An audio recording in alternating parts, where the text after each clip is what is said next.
First of all, I'd like to start it by telling you who I am. My name is Jacob, and no, I'm not that Jacob that you're thinking about. I didn't have two sisters for wives, nor do I have the 12 patriarchs as my sons. No, I'm just Jacob. Really, no great importance in a lot of respects, the place where I live. It was just a little small village, that's where I was born. My father, he never had much. He was a shepherd. And my mother, well, she did the best she could with what she had. And me, well, I was just a kid growing up in the villages, and what do I know, right? But I'll tell you one thing, that we all had an agreement. And also all of our neighbors had an agreement, and that is that we hated the Romans. Oh, how we hated them.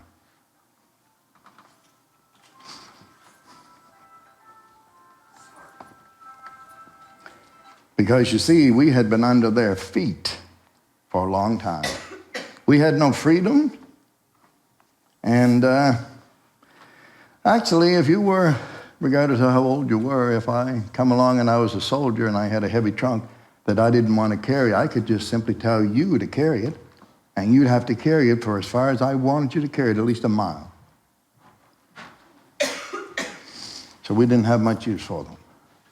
But I mean, they were big brutes. You never got in their way, because if you did, you paid.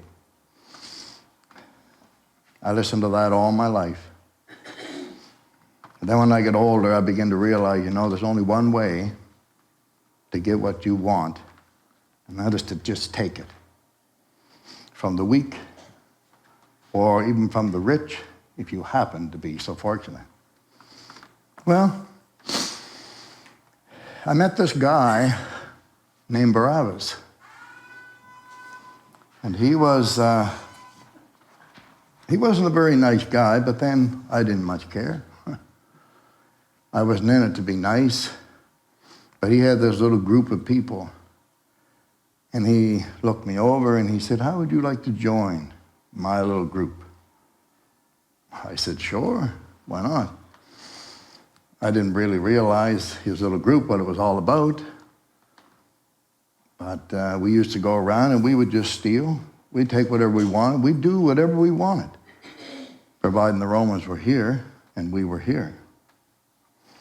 He had this little place out in the desert, a little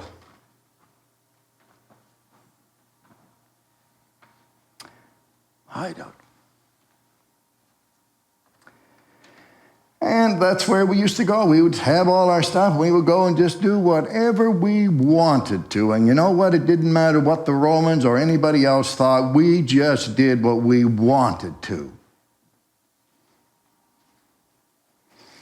Well, you can believe that the Romans weren't going to put up with that forever. So they put a price on our heads. This is the really interesting part when I think about it now. Barabbas, our leader, he said, "I got to go into town." We never thought anything of it. He went into town before. He said, "I might not be back for a few days."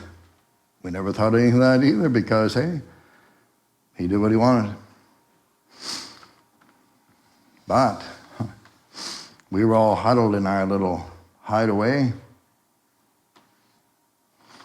And we had a lookout, and he come running in, and he said, "You're never going to believe what's just outside." I said, "What?"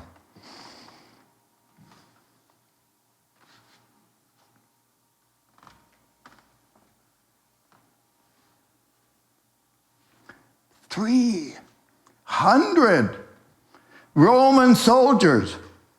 300. Well, I can tell you we're not a smart bunch, but we realized right quick there's only one way to settle this, and that's lay down and let them do what they want. Either that or you're going to die. The real icing on the cake? It was seeing Barabbas with the centurion. We were sold out.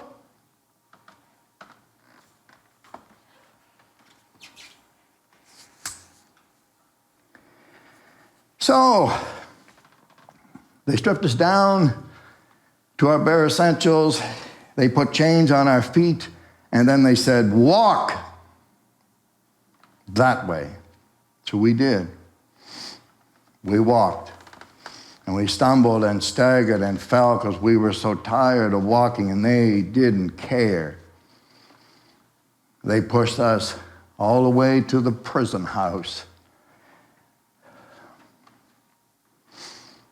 What was prison like in those days? Well, let me tell you, it isn't like the prison we know today. You might have running water, but that would be coming through the walls, or maybe the floor, or perhaps the sewage line that wasn't working quite right in the city. So this is where we were. We were all crowded in this room. We were chained up. And every day, they would come and get a few of us, and we would never see those people again. Well, you better believe we were starting to get rather nervous. I seen them come in one day. I remember it. Probably I'll remember it forever. There was this guy I knew. His name was Joseph, and no, he wasn't that Joseph either. I seen them over talking to him. I had an idea what they were telling him. They weren't very pleasant, you know. They wanted you to pay dearly for what you did. And he was jumping around and thrashing, and they just backhanded him with the back end of their sword, and he was quiet. And then they gathered him up, and then they started looking over my way. And I'm sitting there thinking, well, I wonder who they're looking at. And then they come over and stood right beside me. A big Roman, all dressed up in his armor and stuff, and he looks at me and he says, you, boy, you ain't never coming back here again. He said, you're coming with us. I never felt such panic in my entire life.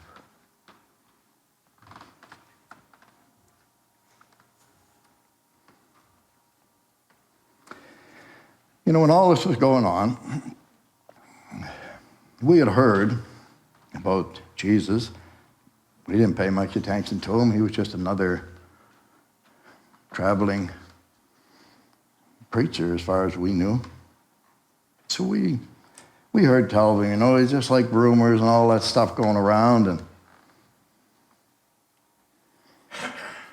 But then they told us, they said, we want you to come here with us. And then they took us to this big stone building.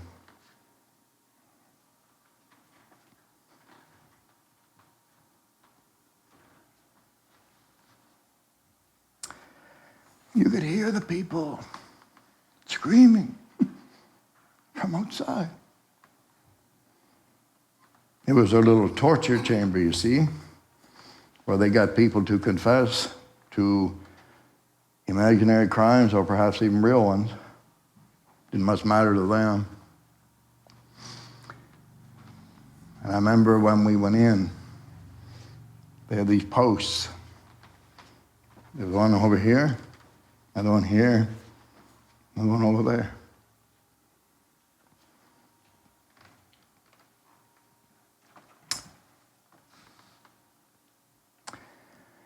Well, these posts, that's what they strapped you to when they were about to whip the living daylish out of you. And we saw this man who was there.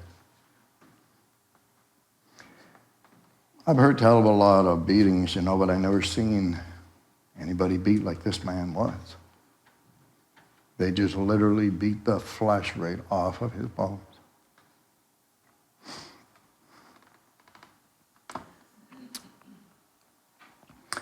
Well, you better believe that we were scared. They took what was left to him. They threw a garment over him. Then they said, next. And then they grabbed a hold of me and Joseph. They strapped us to these posts. And then they beat us almost senseless until our flesh was so raw, so bruised, that we'd probably be unrecognizable, perhaps even to our mothers. And you see, you would think, well, okay, well, that's, all right, that was bad. Oh, no. No, the worst is yet to come. This is just the foretaste of what's going to happen to you.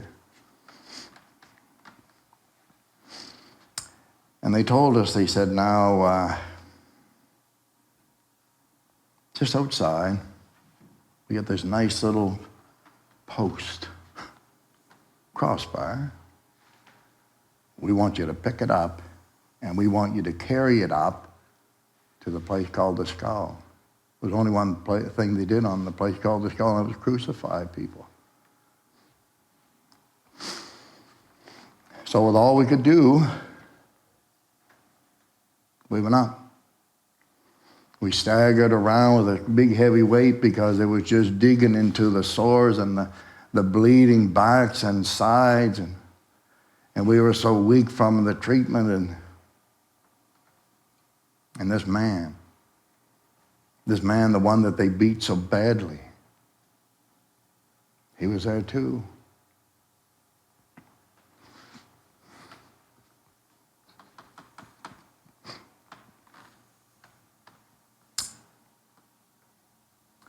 But you know the strange thing about him? We were angry. Oh, we were mad. He wasn't. He wasn't. He was as serene as a person could be under such barbaric conditions. And then all of a sudden, he just tipped right over, crossing all. And well, you see, the whole thing is we need to keep this going because we don't want the momentum to stop, and the crowds are all around the sides. You're screaming and hollering at you, spitting on you, and they would slap you if they could reach you. They were doing the same thing to him. Some of them, though, were crying. They were crying.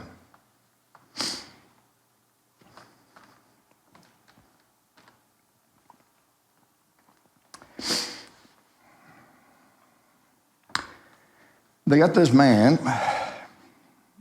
I heard his name is Simon. I do not know, but they said, now you help this guy carry his cross. We got to keep this thing going. So Simon picked up that cross and helped Christ to his feet.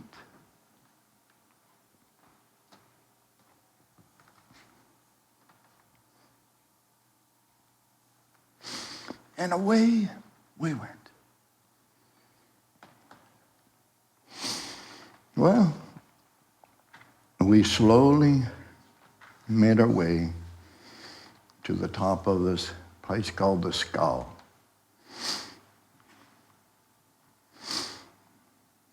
And then they laid the cross down,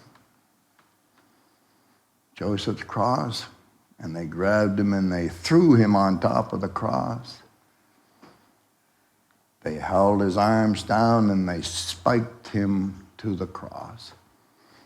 There was a little ledge sort of on the bottom of it, and they placed his feet one over the other, and they drove another spike down through them.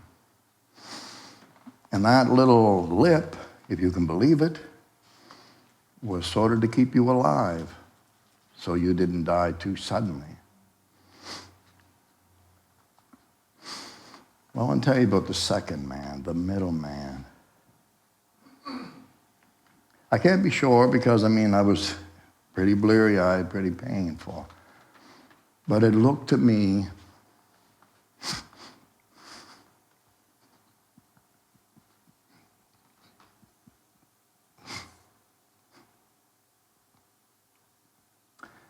It looked like he was trying to crawl on the cross.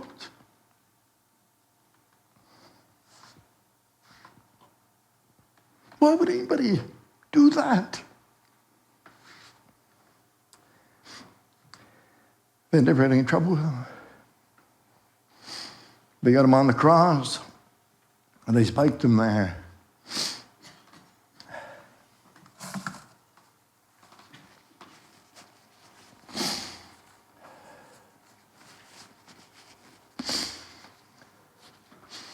And then they tipped up those two crosses, and they had these big square holes in the rock. And they were just deep enough so that when you dropped the cross down into the hole, it jarred every bone in your body, just as an added touch. And then they drove wedges in because they didn't want the cross to fall over. And then they came for me.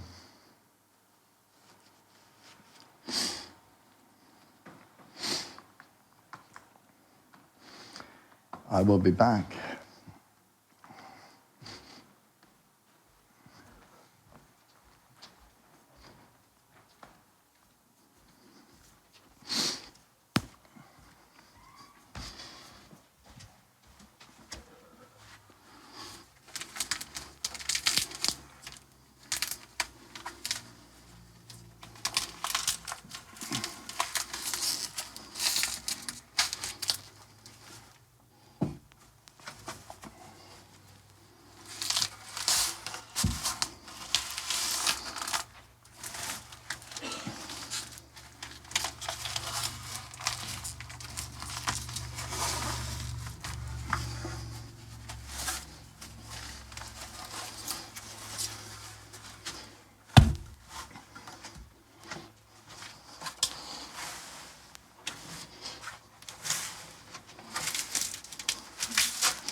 Then they took me and they dragged me to the cross. And then they held me down because I certainly was not going to go willingly. And then they drove the spikes into my wrists and into my feet. But you see, just before this, they offered us this balm. They called it myrrh or something, kind of a painkiller.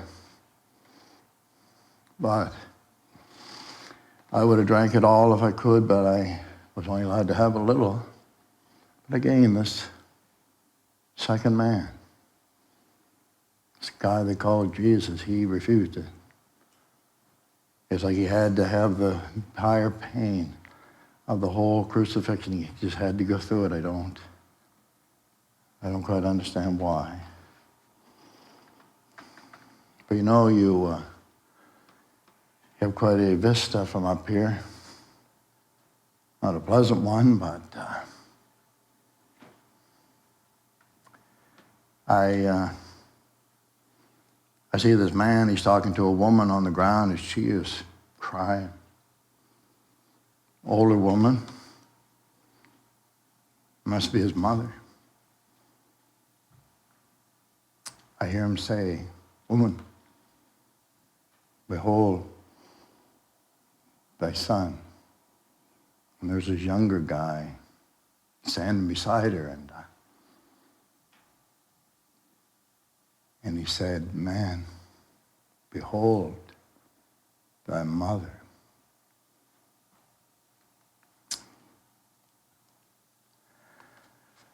You know, as I hung there on the cross and I seen all the people come up with their mockery, and the soldiers, of course, mocking and making fun of us. And you begin to see things a little more clearly, you know, because you realize that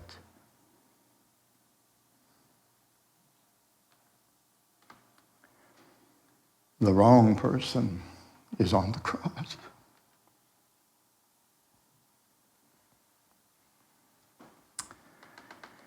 And the chief priests, they come up and made fun of him. And then I heard him say something. Oh, he made some unbelievable statements from that cross. He said, Father, and he was looking up, Father, forgive them.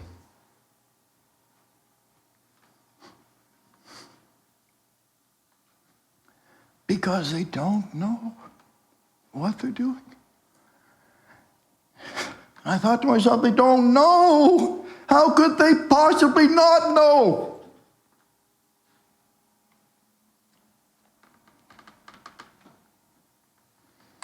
And it was all quiet for a while.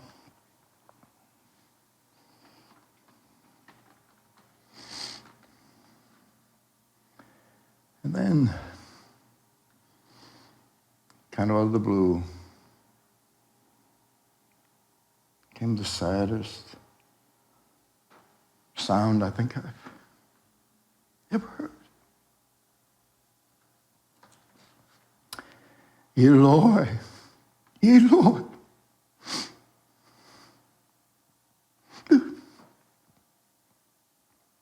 lema sabachthani. My God, my God, why hast thou forsaken me? His God. He's looking up and he's saying, my Father, and now he's saying, my God. Who is he anyway?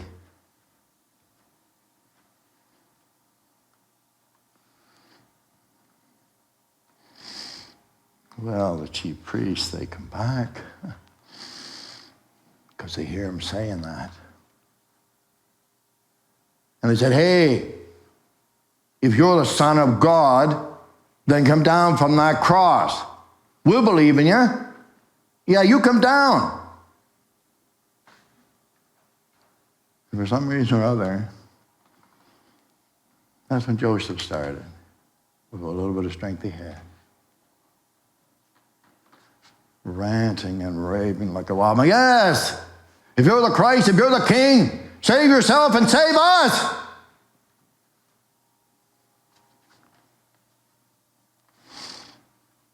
You see,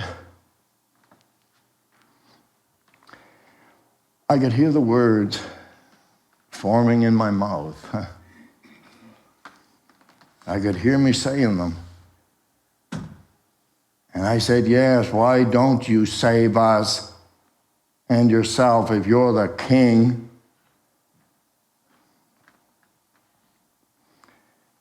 Have you ever said words that kind of fell out of your mouth? They just fell to the ground because they were so wrong.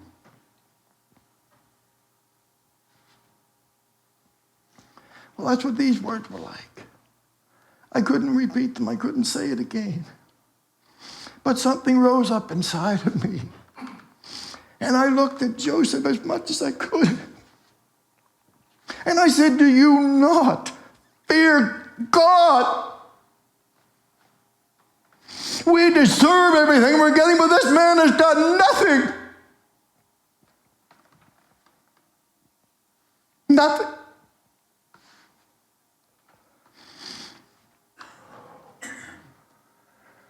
And then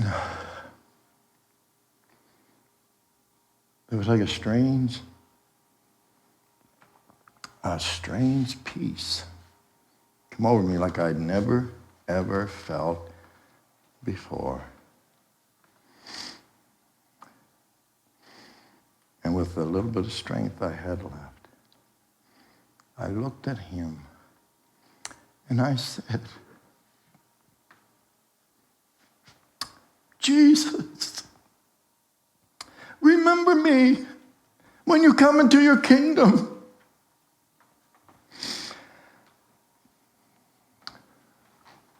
And he looked at me, his face battered and bruised, but his eyes, something with his eyes, magnificent.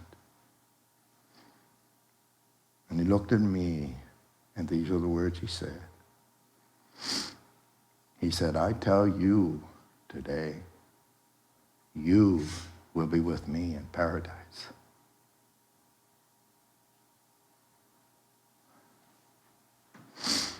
Even amongst all my pain. Wow. Peace like a river.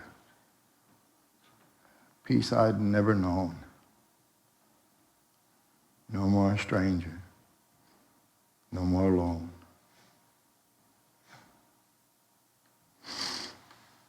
And I just kind of settled in on the cross as best you can.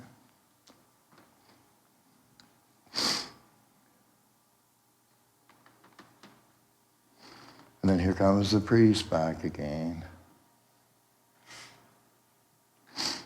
He saved others. Save yourself. But somehow in my mind and heart I realize he can't save himself.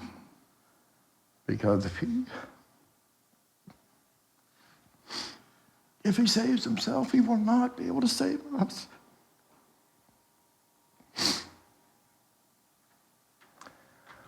And then the final words that I heard him say was, it is finished. And then he just, head went down and he died. But see, tomorrow's a holy day. So that means that we cannot linger on the cross because we might sully the day. So that means that if we're not dead, that they will simply kill us. I see a man with, I guess what you would call a maul in his hand.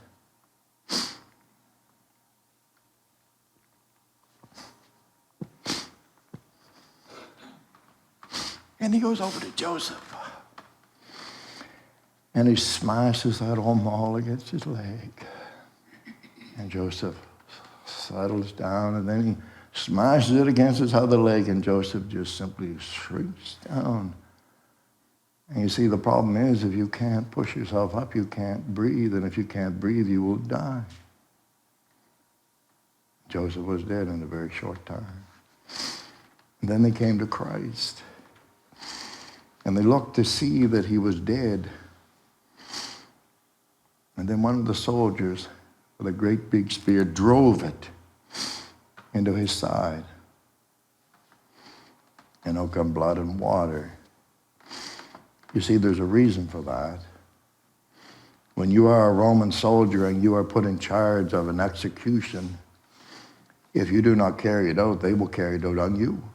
So you got to make sure these people that you are supposed to kill are dead. And now they're coming over my way. And I feel they smash of them all into my right leg. And then the smash of them all into my left leg. And I cannot hold myself up anymore. And as I die, these words surge through my mind. Today, you will be with me in paradise. So here's my question, people. Just one.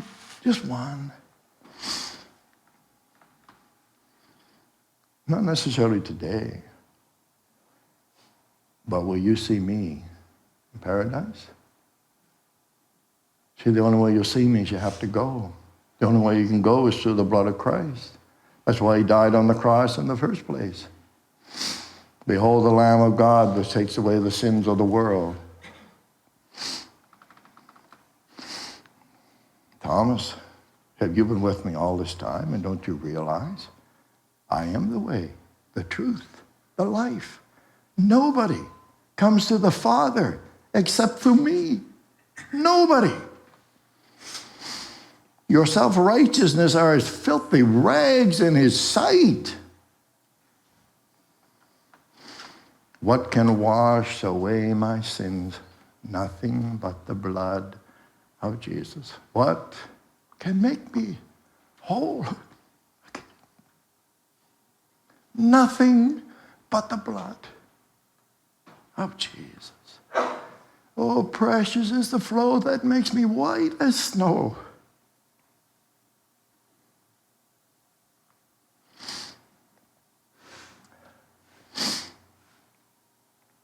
You see, I can tell you all this because I was there. My life started out a mess. My real life was a mess. But God came along.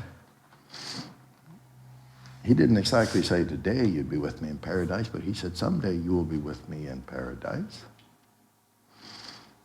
I look forward to that day. But I can't emphasize enough. There's only one way, and that way is Jesus Christ. Nothing else will avail. When we stand before God, he's not going to look for the name over the church door. He's not going to look for anything except for the blood of Christ. And if he doesn't see the blood, he will not pass over you. That's what the Passover is all about. When I see the blood, I will pass over you. I guess that's really all I have to say. See, I don't really know how to end a lot of these things sometimes because they just whir through my mind. I can't even describe to you how they happen. I don't really know. Just an idea that comes here and there, and somehow he patches it together and does something with it. But anyway, I'm done.